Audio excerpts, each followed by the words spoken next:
Fala galera do YouTube, beleza? Aqui quem fala é o Rodrigo Games BR, trazendo mais um vídeo.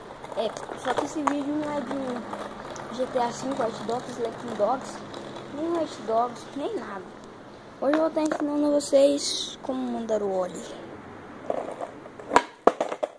A manobra básica, que para você aprender todas as manobras você precisa saber o óleo. Então bora lá. Galera, então para você mandar o óleo, a posição que você tem que colocar os pés é essa.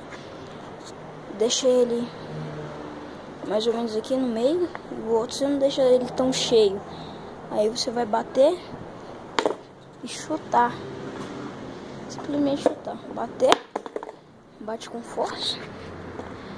E depois disso, bateu. É bom você ir treinando isso. Bateu e chutou. Então bora lá, galera.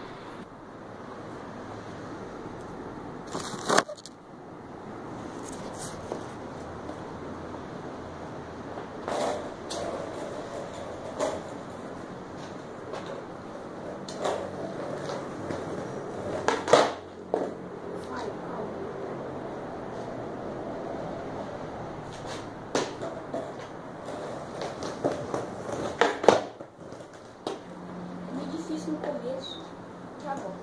Calma aqui.